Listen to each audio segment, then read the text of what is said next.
한명숙 전 총리입니다. 대법원에서 유죄 판결을 받았는데 한명숙 전 총리가 추징금을 아직 다 안 냈다라고 합니다. 사면도 언급이 되고 있는데 사면 제외될 가능성이 크다 라는 이야기도 함께 나오고 있습니다. 함께 보시죠. 문화일보 등의 보도에 따르면 2017년 8월 불법 정치자금 수수 혐의 2년 실형 후 만기 출소했죠. 추징금 8억 8,300만 원 중 7억 미납, 거의 다 안 냈습니다. 문재인 정부 추징금 미납자는 사면 복권 대상에서 제외 규정을 깨고 2021년 말 한 전 총리를 복권시켜 주었죠. 자, 문화일보 뉴시스 보도 등에 따르면 신년 특별 사면 대상에서 제외될 방침이다라는 그런 가능성이 보도되고 있습니다. 대통령실 고위 관계자, 지난 정부에서 한 전 총리가 추징금 내지 않았는데도 복권시킨 건 위법이다.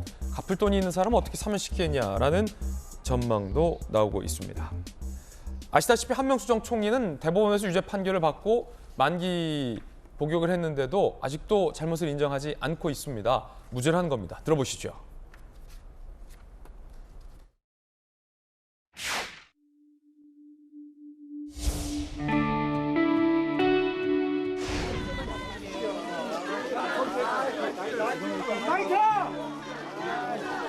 저에게 닥쳤던 큰 시련을 이겨낼 수 있었던 것은 저의 진심을 믿고 한결같이 응원해 주시고 힘과 사랑을 주신 수많은 분들의 믿음 덕분이었습니다. 앞으로도 당당하게 열심히 살아나가겠습니다.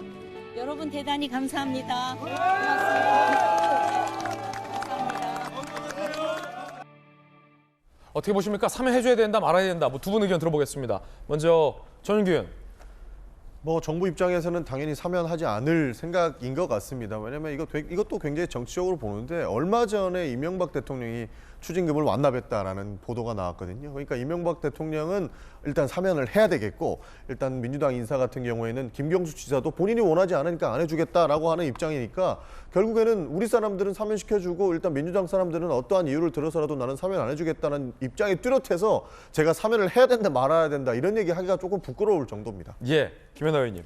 근데 제가 이번 이 기사를 보면서 많이 연구를 하고 여쭤봤어요. 우리 법전 들고 오시는 정혁진 변호사님한테도 제가 들어오기 전에 여쭤봤는데 이미 형을 다 사셨어요, 한명숙 전 총리는.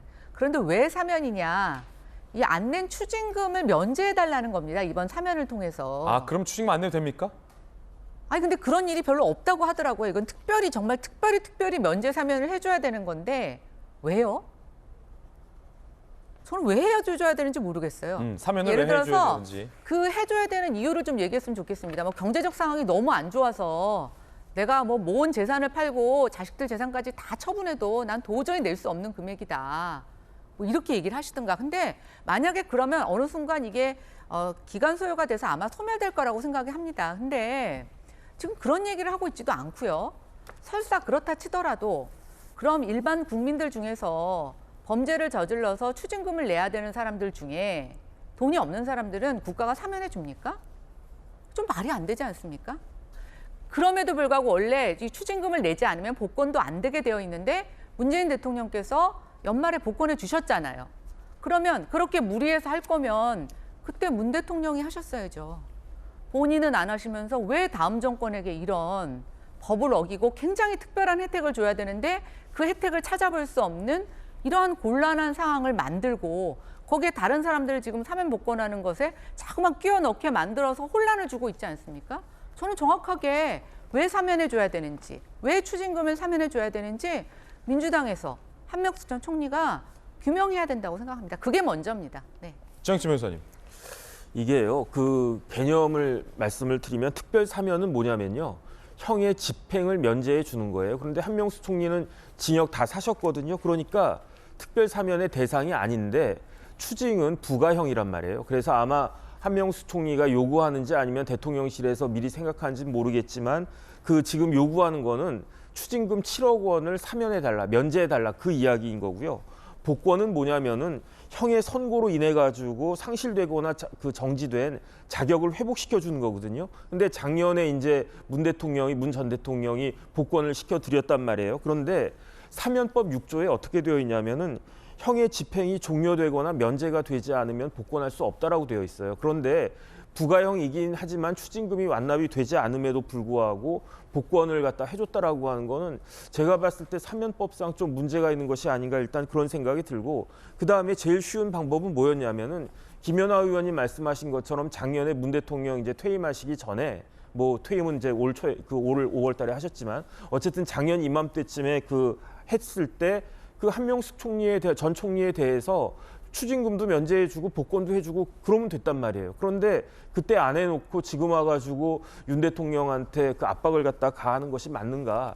그 다음에 더 이론적으로 더 근본적인 것은 한명숙 전 총리는 본인은 지금까지도 억울하다라고 생각을 하면서 대법원의 판결에 대해서 수긍하지 않는 그런 태도를 갖다 보이고 있단 말이에요. 그런데 그런 분에게 이런 특혜를 갖다가 주는 것이, 이게 사면이라고 하는 것은 대통령이 주는 엄청난 시혜거든요. 이게 가능하고 맞는 말인가 저는 좀 의심이 됩니다. 네, 저는 조금 대통령이든 국민의힘 셀프 압박이다. 왜냐하면 한명숙 사면에 대해서 민주당이 공식적으로 요청한 것도 없고, 저도 되게 놀랬던 건 뭐냐면 이게 결국에는 저도 대구 출신이지만 이명박 정부를 이제 사면하기 위한 명분이 없는 거예요. 왜냐하면 대다수 이제 국민들은 비자금 300억에 이제 삼성 다스 소송 비용 116억까지 해서 그게 대단히 경제적으로 큰 범죄인데, 그 당시에는 17년형을 받았습니다. 언제? 문재인 정부 때죠. 그때 검찰총장이 윤석열입니다, 총장이.